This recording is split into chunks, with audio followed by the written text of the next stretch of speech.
I think we're going to be talking a little bit about Sukkot today. Hot topic. Hot topic. That's true. So Rabbi, give me a little history on Sukkot. Sukkot is one of the three major holidays that is actually written in the Torah. It is meant, it's a 7-day holiday. Today it's an 8-day holiday.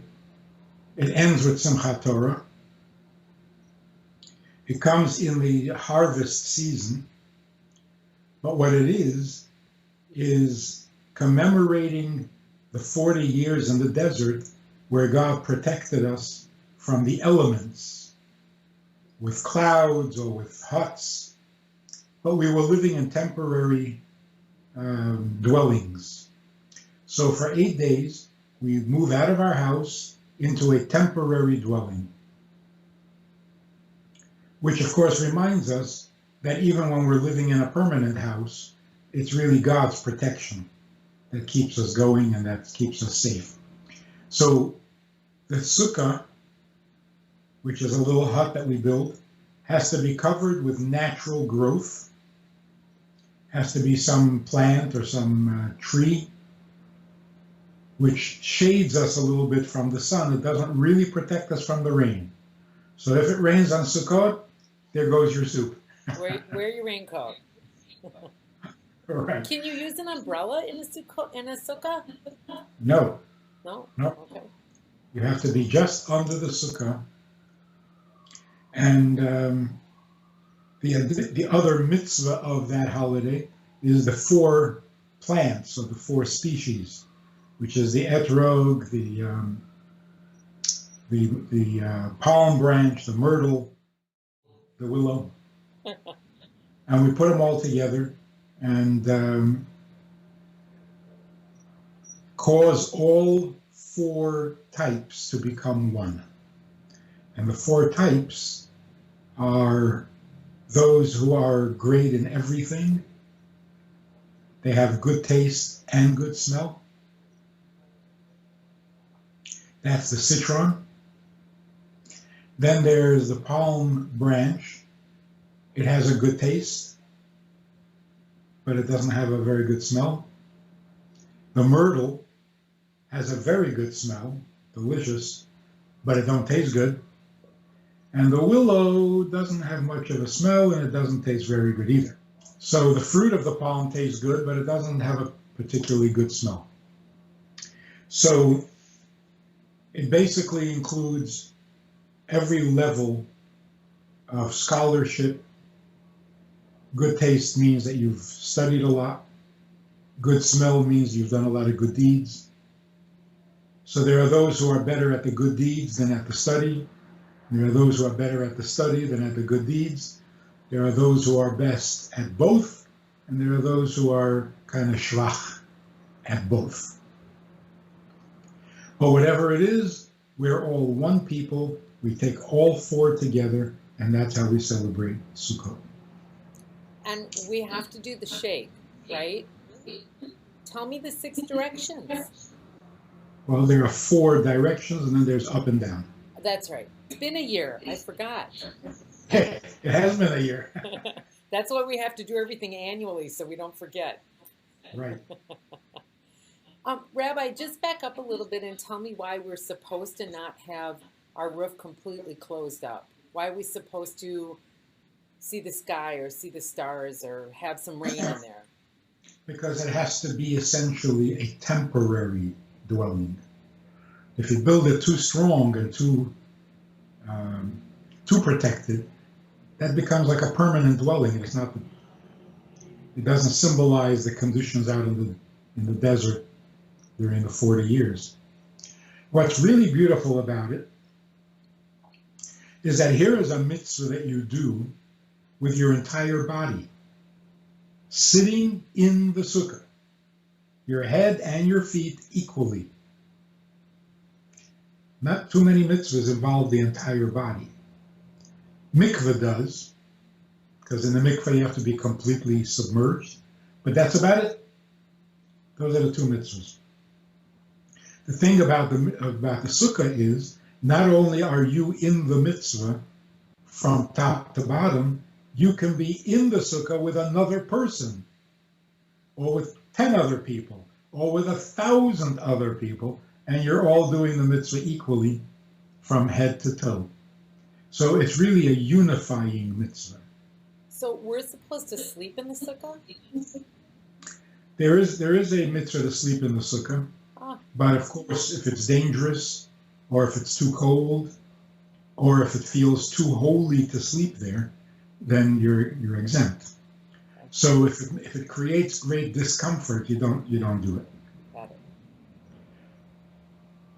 So the beauty of it is the mitzvah surrounds us. Unlike food nourishes by being ingested, taken internally. If food surrounds you but you don't eat it, you're going to starve. But mitzvahs actually nourish us by enveloping us, by surrounding us with holiness. And the sukkah is the perfect example of that.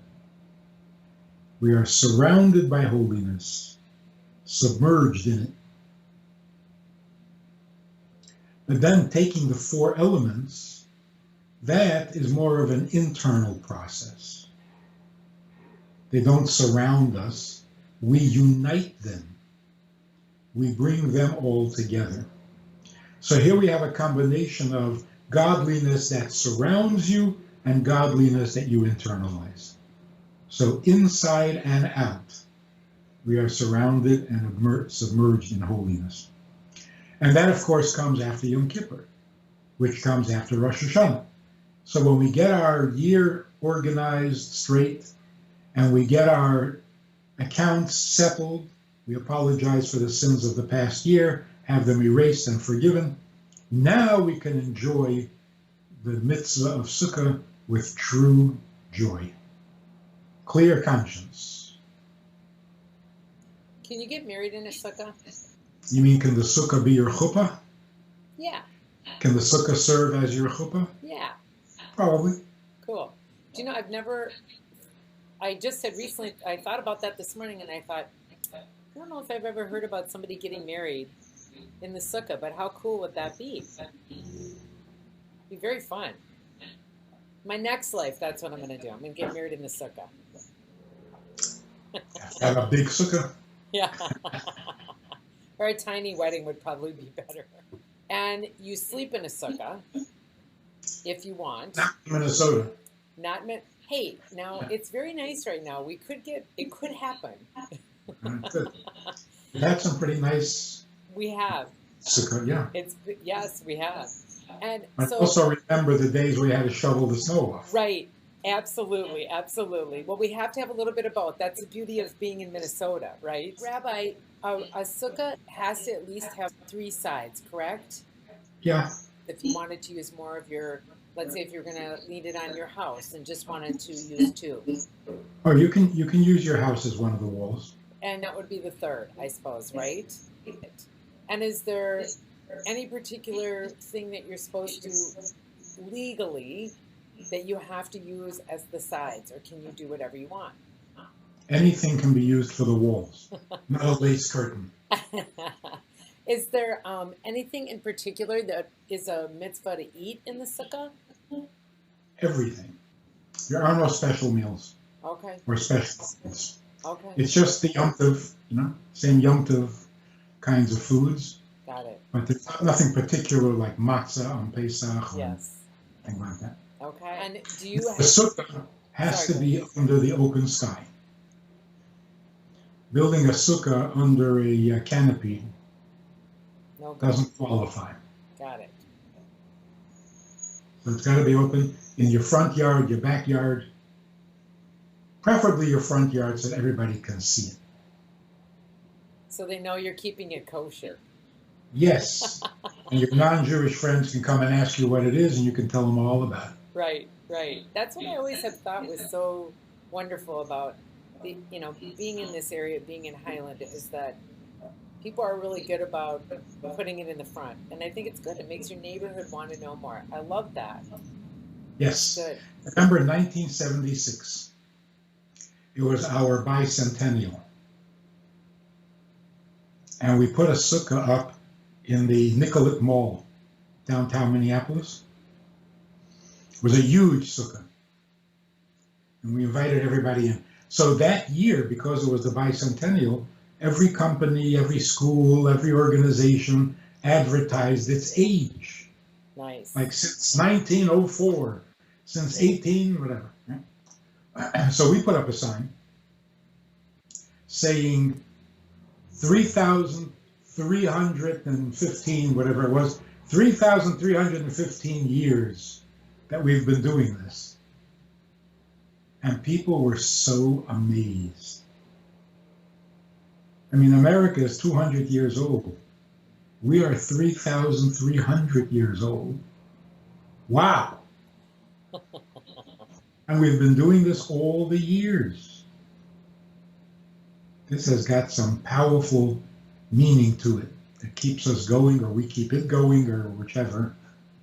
So it's an awesome thing. Which may I say is on the 15th day of the 7th month, which is Tishrei.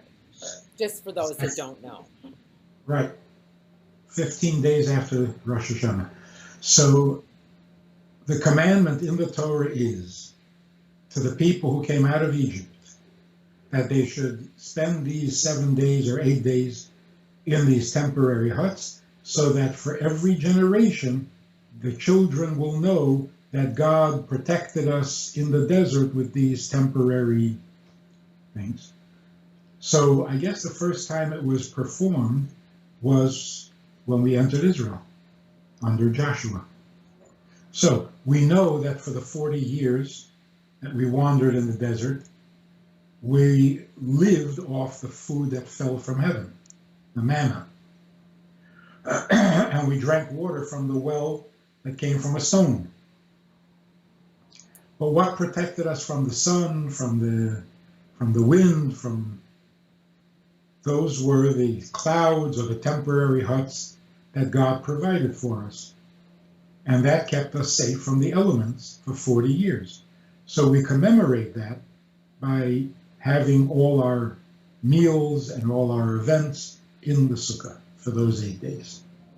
Because most of our history, we've been nomads. Right, right, of course. Every country we lived in was pretty much temporary. Yep, yep. Temporary dwellings. And yet we outlived those who had permanent dwellings, who had their own countries, their own armies, their own cultures, and we outlived them in our temporary dwellings. So the sukkah is not a flimsy thing.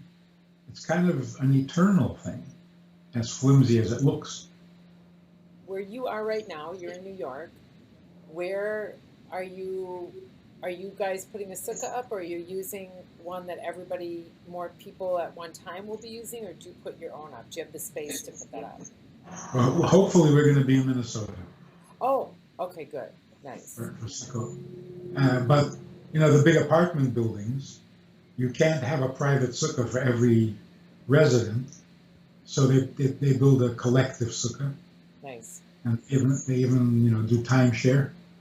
They eat in shifts. But the private homes, every home has its own sukkah. Nice. On a balcony, on a fire escape, everywhere. Really? Well, you know what I just saw? Like I have some friends I know that have the traveling ones that they'll, bring to you. Yeah. Yeah. Right. But I just saw this new one that they're coming on bikes with them. Is that brand new, or has that been around, where they have those small ones that they actually bike in for you? That's rather new. I just saw that just today. I was like, wow. It's cool. It's big enough for only one person. Right. So it's basically the same as the pop-up ones.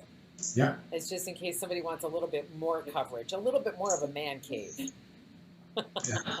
Can't even sit down in it. Oh, can't you? Wow. Barely. Wow. Amazing. Is there anything that you need to have inside your sukkah other than yourself? Is there anything that's mandatory? Nothing. Are there's certain prayers that you have to make sure we do in the sukkah? We usually make the blessing over the four species, over the lulav. We usually do it in the sukkah. And do we have to? And do we do? We would do the shechahianu, right? Would we do that on the first day? When you're eating, yeah. And you would light your candles in there and do your prayers for that over Shabbos and your challah. Whatever you would do in your home. Okay, nice. Great. Just what we all should be doing. Is there anything else I should ask you about it that I have? Yeah, the bees. The bees? My favorite thing in the whole world. Have good food out there. The bees will come. Right. And you know Sukkot is coming. That's right. It's terrible sometimes. On certain years, it is terrible. But thank God for them. May they stay alive forever and ever so that we can put a little honey aside for them and they'll be all right. We still dip the challah in the honey. That's right. So we dip the challah in the honey, but why isn't it more specific about how on Rosh Hashanah we do the apple and the honey, but when we come to Sukkot we do the challah and the honey? Why? It's just a continuation. Okay. The main thing is Rosh Hashanah. Okay. For a sweet year. But then, since the holidays continue for 28 days, so we just continue the honey. Got it. But not necessarily with the apple. So you have to put aside a little honey in the corner of the sukkah for the bees to There you go. Perfect. I just want to say that when you build your sukkah, and you sit in your sukkah, or you visit a sukkah, the joy that should bring is intense, should be intense enough to last the entire year.